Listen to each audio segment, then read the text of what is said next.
আসসালামু আলাইকুম, আশা করি সবাই ভালো আছেন। তো আসলে কলার জমিতে আমি খাবার দিলাম, তো এই জন্য মূলত ভিডিও করা। আপনারা অনেকে জানতে চান যে আসলে আমি এই যে কলা চাষ করি, কলার গাছে কি খাবার দেই। তো এই যে দেখেন, মোটামুটি 3 দিন আগে আমি খাবার দিচ্ছি। ইতিমধ্যে আমি আপনাদেরকে একটা জিনিস দেখেন, এই যে দেখেন কেমন হয়ে গেছে জায়গাটা, মনে হচ্ছে যে ফাঁকসা পড়ে গেছে এরকম। এই যে দেখেন কেমন হয়ে গেছে। এগুলো মূলত হচ্ছে খৈল দেওয়া হয়েছে, সরিষার খৈল এবং টিএসপি সার দিয়ে আমি এই যে দেখেন মাটি দিয়ে সুন্দর করে ঢেকে দিছি প্রতিটা গাছের গোড়ায়। আমি আপনাদেরকে একটু দেখাই, আসেন। এই যে প্রতিটা গাছের গোড়ায় সুন্দর করে ঢেকে দিচ্ছি। এই যে আপনারা একটু দেখেন, এই যে দেখেন মনে হচ্ছে যে এই যে দেখেন ব্যাকটেরিয়া জমে গেছে। এই যে দেখেন, এই যে এগুলোই মূলত হচ্ছে সরিষার খৈল। মূলত এখন কাজ মানে ধরতেছে, এটা পচে যাচ্ছে, পচে গেলে কিন্তু এরকম হবে। এই যে এই পাশে আপনারা লক্ষ্য করেন, এই যে দেখেন, এই যে এগুলো মূলত হচ্ছে সরিষার খৈল দেওয়ার জন্য এরকম হয়েছে। তো মোটামুটি 4 দিন হলো, 3 দিন কিংবা 4 দিন হলো সরিষার খৈল দেওয়া।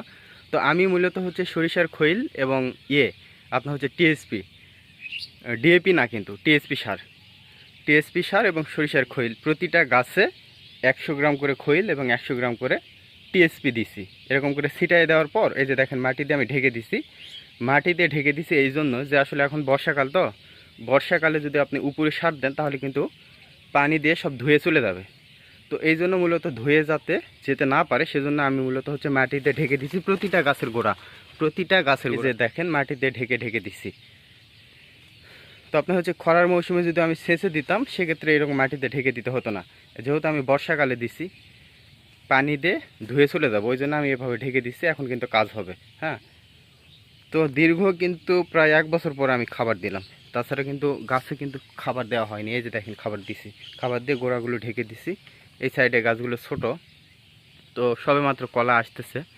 এই যে কাদি পড়ছে, এই যে দেখেন, এই যে কাদি কলার পড়ছে এই সাইডে পুরা, মানে আমি জমিটাতে পুরাটাতেই দিচ্ছি 100 গ্রাম খৈল এবং 100 গ্রাম টিএসপি দিচ্ছি। আপনারা চাইলে আরও অন্যান্য সারও দিতে পারেন, টিএসপি, জিপসাম, তারপর আপনার হচ্ছে আরও ম্যাগনেসিয়াম, ফসফেট, এগুলোও দিতে পারেন। এগুলো দিলে আরও অবশ্যই ভালো হবে, কিন্তু আমি সেগুলো দেইনি, শুধুমাত্র সরিষায় খৈল এবং হচ্ছে আপনার টিএসপি সার ব্যবহার করছি। আপনারা চাইলে গোবরও দিতে পারেন। হ্যাঁ, যত খাবার দিবেন অবশ্যই তত ভালো হবে, কিন্তু আমি অত পরিমাণ দেইনি, শুধুমাত্র সরিষার খৈল এবং আপনার হচ্ছে টিএসপি দিছি। এই যে কলাটা দেখেন, কলাটা কিন্তু কাটার উপযোগী হয়ে গেছে। বর্তমানে কিন্তু কলার দাম বেশি আমাদের অঞ্চলে, মানে কলা পাচ্ছে না কেউ, পাইকাররা এসে ঘুরে ঘুরে চলে যাচ্ছে, কিন্তু কলা নাই। মানে কলা হবে এমন একটা সময়, তখন সবার হবে, চিনি চাম্পা কলা, তারপর এই সাগর কলা সবার হবে একসঙ্গে। কিন্তু বর্তমানে যে কলাগুলো পাচ্ছে বা বিক্রি হচ্ছে এগুলো কিন্তু প্রচুর দাম। এই যে কাদিটা দেখেন, কাদিটা এখন 400 টাকা দাম। 400 টাকা দাম, কিন্তু যখন দাম কমে যাবে তখন 300, 280 বিক্রি হয়, কিন্তু বর্তমানে দাম বেশি। এটা অনেক বড় কাদি, এই যে অনেক বড় কাদি, এটা আপনারা একটু লক্ষ্য করেন, 400 টাকা দাম। এখন কলা পাচ্ছে না, মূলত কলা নাই, সেজন্য কলার দাম বেশি। চিনি চাম্পারও দাম বেশি, সব কলার দাম বেশি বর্তমানে।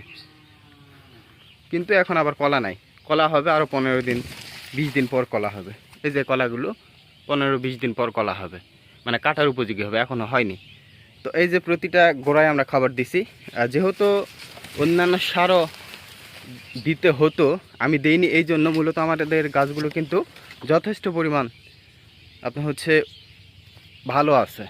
যদি খাবারের অভাব থাকতো সেক্ষেত্রে আমি অন্যান্য খাবার দিতাম, কিন্তু আমাদের এই গাছগুলো কিন্তু যথেষ্ট পরিমাণ বড় এবং সুন্দর আছে, সেই জন্য মূলত আমি খৈল এবং দিছি, টিএসপি দিছি। এগুলোতেই কিন্তু কাজ হয়ে যাবে আশা করা যায়, কারণ আমাদের গাছগুলো কিন্তু ছোট না। এই যে এই পাশে দেখেন কলার চারা, এটার কিন্তু বয়সই নাই। হ্যাঁ, এই চারাটার কিন্তু বয়সই নাই, এখনই যে অবস্থা দেখছেন কত বড় হয়ে গেছে। এটাতে কিন্তু কলা বিশাল বড় হবে, মানে যে কলার চারাটা আপনি রাখবেন পরবর্তীতে কলা ধরানোর জন্য, সেটা কিন্তু কাটা হবে না। এই যে আমি যেমন কাটিনি, দেখেন ছেড়ে দিছি, এর গোড়াটা কত মোটা হয়েছে দেখছেন। এটা কিন্তু চারা, হ্যাঁ, কলার চারা, এখনও বয়সই হয়নি, কিছুই হয়নি। তো এটা বয়স যখন প্রাপ্তবয়স্ক হবে তখন বিশাল গাছ হবে এবং কাদিও কিন্তু বিশাল হবে। এই যে পাশে কলা আছে দেখেন, এই যে কলা আছে, মানে এই কলাটা কাটা পড়বে, তারপর এই কলাটা গাছে কলা ধরবে। এটা ধরার পর আবার এই যে আমি পাশে আর একটা রেখে দিচ্ছি, এটাতে কিন্তু কলা হবে। এগুলো মূলত হচ্ছে মুড়ি বলে। হ্যাঁ, এদিকে প্রতিটা গাছে কলা আছে, এই যে প্রতিটা গাছে। এগুলো বড় কাদি, বড় কাদি। বর্তমানে এগুলো 400 টাকা দাম, কিন্তু আরও পরে দাম কমে যাবে।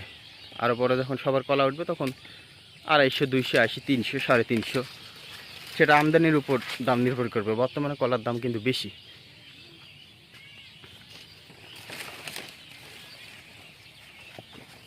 এই যে এগুলোতে গাছেও কলা বের হয়েছে। তারপর এই যে পেঁপে, পেঁপের বিষয়ে আরেকদিন আপনাদেরকে বলবো। তো আমি হিসেব যেটা করলাম, পেঁপে এবার তো ভালো করতে পারিনি, তারপরে যে পরিমাণে পেঁপে বিক্রি করছি আলহামদুলিল্লাহ। আপনার হচ্ছে আমি যেটা দেখলাম, গাছ তো এবার নষ্ট হয়ে গেছে, তারপর আমরা পেঁপে করতে পারিনি। গাছ তো অনেকগুলো রোপণ করছিলাম, কিন্তু আমি মোটামুটি 4-5টা গাছ রাখছি, আর বাকিগুলো বিক্রি করছি সবজি। আপনাদেরকে তো ভিডিও একদিন মাত্র দিছিলাম। তো পেঁপে বিক্রি করছি আপনার 17-18টা গাছ মিলে 8,500 টাকার পেঁপে বিক্রি করছি, কাঁচা সবজি। আরও তো সেই গাছগুলো তো আরও হবে, কারণ উপরের পেঁপেগুলো ছোটো আছে, ওগুলো এখন সার দিব, ওগুলো আবার বড় হবে, পরে আবার বিক্রি করব। তো পেঁপে কিন্তু খারাপ না, মানে গড় একটা করে গাছ 500 টাকা করে বিক্রি হয়ে গেছে এই মানে এই কয়েকদিনের ভিতরই। মানে এবার পেঁপের দাম বেশি আছে, তো তাছাড়া পেঁপে করতে পারলে কিন্তু খুবই লাভজনক হতাম। তো পেঁপের বিষয়ে একটা ভিডিও দিব। আমরা অনেক পেঁপে চাষ করি, এইবার অল্প করছি, কেমন লাভ লোকসান সেটা অবশ্যই একদিন ভিডিও দিব, কারণ বর্তমানে কিন্তু খুবই দাম পেঁপের। তো এটা বিষয়ে পরে আলোচনা করব।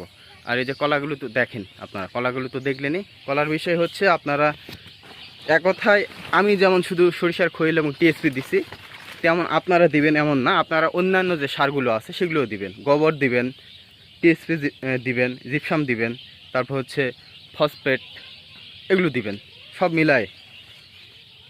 আর কিছু যদি নাই দিতে পারেন, কম করে হলেও 1 মুঠ করে আপনারা দিবেন, টিএসপি দিবেন।